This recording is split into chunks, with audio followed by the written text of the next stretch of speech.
Bagaimana perasaan Ibu hari ini? Ibu sudah merasa lebih baik. Istirahatlah Bu, kami semua di sini. Namaku Nurhuda. Aku adalah anak kedua dari 4 bersaudara dalam keluargaku. Kakakku yang pertama bernama Yadi, seorang petani sederhana di desa. Aku sendiri bekerja sebagai pedagang sayur di pasar dan adikku pertama bernama Jayadi, seorang pedagang sembako yang saat ini masih merintis usahanya. Sedangkan adik bungsuku, Imam yang masih duduk di kelas 3 SMA. Kami memang bukan keluarga yang kaya, namun sejak kecil kami tumbuh dalam keluarga yang rukun. Kami terbiasa hidup sederhana, dan ayah kami adalah seorang ayah yang bekerja keras dan selalu mengajarkan rezeki itu harus dicari dengan cara yang halal. Sedangkan ibu kami adalah ibu rumah tangga. Dia adalah ibu yang sabar dan selalu menjadi penyejuk di rumah kami. Dan sama sekali tidak terbayang bagiku bahwa keluarga kami akan mengalami tragedi yang perlahan menghancurkan segalanya. Dan semua itu berawal dari tahun 2012. Ayah kami meninggal mendadak, dan malam sebelum kejadian, semuanya benar-benar terlihat normal.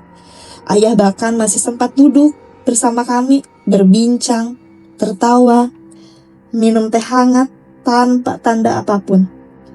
Bahkan, ayah kami masih, selayaknya orang tua yang sangat sehat. Dan di subuh hari semuanya itu berubah. Sekitar pukul jam 4 pagi, ibuku memang terbiasa bangun untuk berwudu, untuk bersolat di jam 4 pagi itu. Namun tiba-tiba ibuku berteriak, "Huda, Yadi!" Di sana kami bingung, karena memang kami masih benar-benar terlelap, masih benar-benar tertidur. Kami langsung bergegas datang ke kamar, dan aku melihat ayah sudah terbaring kaku di atas tempat tidur. Matanya melotot lebar, lidahnya menjulur keluar, bahkan kulitnya membiru. Sana ibuku menangis histeris. Aku mencoba menyentuh tubuh ayahku, namun benar saja, ayahku memang sudah meninggal dunia. Tubuhnya benar-benar dingin seperti kulkas. Dan di sana kami menganggap bahwa ayah meninggal karena serangan jantung, atau mungkin bisa dibilang stroke mendadak. Dan hari itu pun pemakaman ayah berjalan begitu lancar. Di sana tidak ada hal yang membuatku janggal. Hidup kami terus berjalan normal.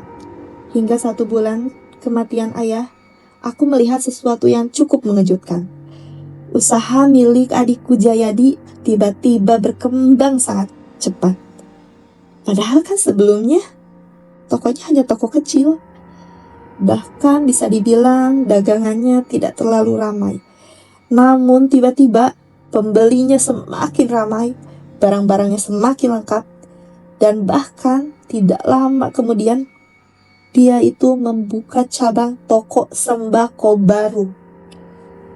Aku masih sangat ingat dia dengan bangganya berkata kepadaku, "Bang, alhamdulillah rezeki saya lancar, semakin lancar." Dan di sana aku sangat senang mendengarnya. Karena bagaimanapun juga, adikku udah mulai sukses nih. Setelah itu, 2 bulan kemudian, Jayadi itu mempunyai 2 toko sembako. Dan kami menganggap bahwa itu memang hasil kerja keras dia. Bahkan ibuku sering memuji Jayadi. Jayadi memang anak yang rajin. Dia tuh ulet kayak bapakmu, nak. Dan aku sama sekali tidak menyimpan kecurigaan apapun pada saat itu. Kemudian, sekitar 1 tahun lebih setelah ayah meninggal, tragedi kembali terjadi kepada keluarga kami. Dan kali ini yang meninggal dunia adalah kakakku sendiri yang pertama, yaitu Bang Yadi. Usianya waktu itu baru 38 tahun. Hari itu aku mendapat kabar dari istrinya. Dia menangis histeris. Mas Huda, kalian kesini. Mas Yadi meninggal, Mas." Aku kaget, aku langsung pergi ke rumahnya. Dan lagi-lagi aku melihat pemandangan yang sama seperti saat ayah meninggal. Ya, betul. Matanya melotot, lidahnya menjulur keluar, dan tubuhnya membiru. itulah yang aku lihat dari jasadnya Mas Yadi. Saat itu bulu kuduku langsung berdiri, karena cara kematiannya itu persis seperti ayah kami. Di sana, aku bingung. Kenapa dua orang di keluargaku meninggal dengan kondisi yang sama? Pikirku. Namun, aku mencoba membuang pikiran buruk itu. Aku sama sekali tidak menuduh hal yang macam-macam. Ya, mungkin ini hanya sebuah kebetulan. Ucapku dalam hatiku dan dalam pikiranku. Namun kalian tahu, sesuatu hal terjadi kembali. Hal yang aneh tentunya. Di mana usaha Jayadi meledak, semakin meledak. Bahkan hanya beberapa minggu saja setelah kematian Mas Yadi, Jayadi adik kami kembali membuka beberapa cabang toko sembako sekaligus. Bahkan kalian tahu jumlahnya berapa? 9. Ya, 9 toko. Aku bahkan bertanya, ya, ini kamu modal dari mana? Ini kan banyak banget. Jayadi hanya tersenyum. Rezeki dari Allah, Bang. Aku mengangguk saja. Walaupun di dalam hatiku muncul rasa aneh yang tidak bisa aku jelaskan. Usaha Jayadi justru makin berkembang.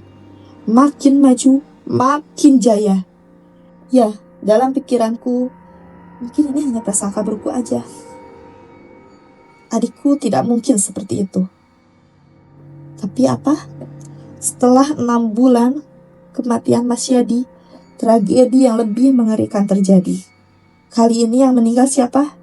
Anaknya sendiri. Keponakanku. Saat itu dia masih kecil. Dia meninggal karena tertabrak truk tronton. Kejadiannya itu sangat tragis. Katanya dia itu bermain di depan toko. Dan tiba-tiba ada truk yang melaju terlalu kencang. Sampai tubuh kecilnya itu terpental beberapa meter. Di sana, aku benar-benar syok mendengar berita yang lagi-lagi tentang kematian. Akhirnya pemakaman berjalan dengan lancar, tanpa kendala. Dan di sana, yang anehnya, aku melihat Jayadi dan istrinya seperti sangat tenang, seperti tidak ada tragedi apapun. Padahal itu kan yang meninggal anaknya. Bahkan, kalian tahu, 1 bulan kemudian, adikku Jayadi membuka 3 cabang toko sekaligus, yang sekarang menjadi totalnya 12 toko. Di sana dadaku terasa sesak. Dalam pikiranku, ini gak ada yang beres. Ini ada sesuatu yang gak beres. Dan kecurigaanku dimulai dari sini. Malam itu, aku duduk bersama ibuku di ruang tengah. Aku akhirnya memberanikan diri berbicara. Bu,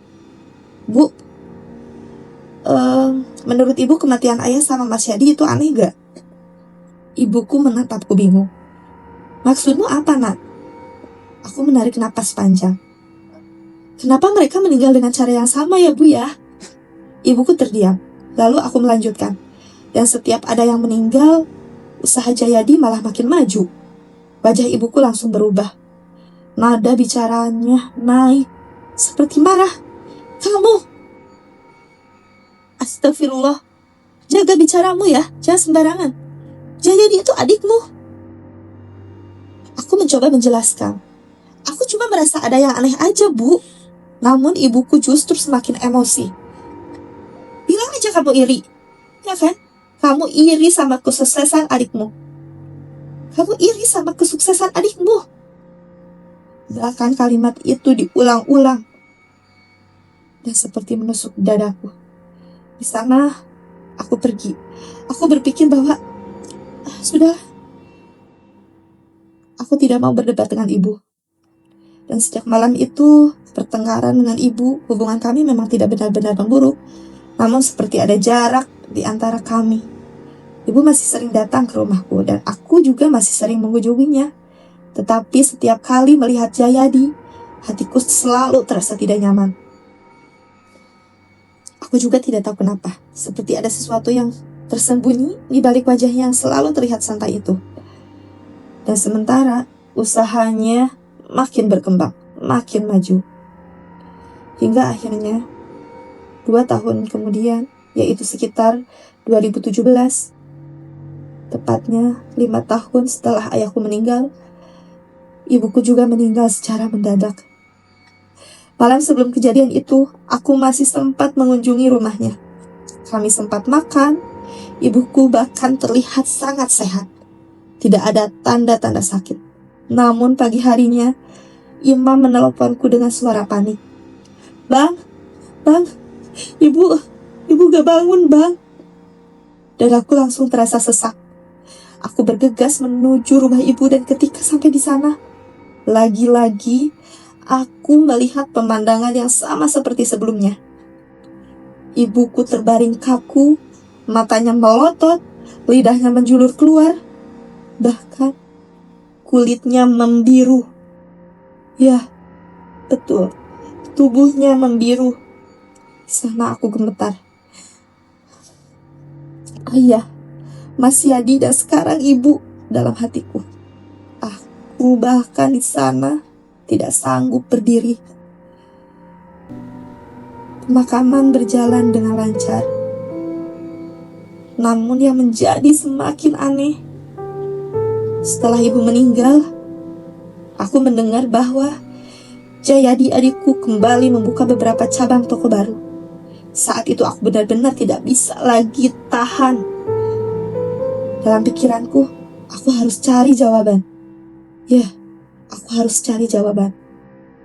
Beberapa bulan setelah kematian ibu, akhirnya aku memutuskan untuk melakukan sesuatu yang sama sekali sebelumnya aku tidak pernah terpikirkan. Aku pergi ke Cirebon. Di sana aku menemui seorang kiai yang dikenal memiliki kemampuan melihat hal-hal gaib. Namanya Kiai Dede. Aku datang dengan hati yang sangat berat. Setelah aku bicara cukup lama, cukup panjang, aku menceritakan semua kejadian yang terjadi di keluargaku. Dari kematian ayah, kematian kakakku Mas Yadi, dan ibuku termasuk juga keponakanku. Dan di sana Kiai Dede hanya terdiam. Sesekali beliau memejamkan mata dan beliau menarik panjang napasnya. Kemudian wajah Kiai Dede menatapku dengan serius. Mas 4 bersaudara kan? Aku mengangguk. Beliau kembali berkata dengan suara pelan. Di keluargamu ada yang melakukan perjanjian pesugihan. Saat mendengar itu, tubuhku langsung terasa dingin. Aku mencoba bertanya, maksudnya Kiai? Siapa? Beliau menatapku lama, seakan ragu untuk menjawab. Namun akhirnya beliau berkata, adikmu Jayadi, Mas. Dunia seakan berhenti berputar. Aku merasa seperti tersambar petir. Aku tidak percaya. Tapi anehnya, aku sudah menebak bahwa memang benar itu terjadi kepada adikku. Ya, Jayadi. Jayadi yang tumbuh bersama kami, bersamaku. Dia melakukan perjanjian yang sangat buruk. Perjanjian pesugihan, perjanjian dengan setan, perjanjian dengan makhluk gaib yang membuat keluarga kami berantakan. Dan Kiai Dede melanjutkan, dia mengambil jalan pesugihan di Gunung Kawi, Mas. Di sana dadaku sesak. Aku bahkan hampir tidak bernapas. Pesugihan apa, Pak? Pesugihan itu kan membutuhkan tumbal dari keluarga sendiri, bukan? Tubuhku gemetar. Aku tak bisa berkata-kata lagi. Karena aku pulang dari Cirebon dengan pikiran yang sangat kacau. Aku tidak percaya. Kataku mungkin ini bohong. Aku harus pergi. Ya, mungkin pergi ke kiai lain, ke tempat lain. Akhirnya aku memutuskan untuk pergi ke daerah yang berbeda, yaitu ke daerah Indramayu. Bahkan aku ke daerah Kuningan. Bahkan yang terakhir aku ke daerah Tasik. Dan kalian tahu jawabannya apa? Semuanya sama. Mereka mengatakan bahwa, ya betul, Jayadi melakukan perjanjian pesugihan.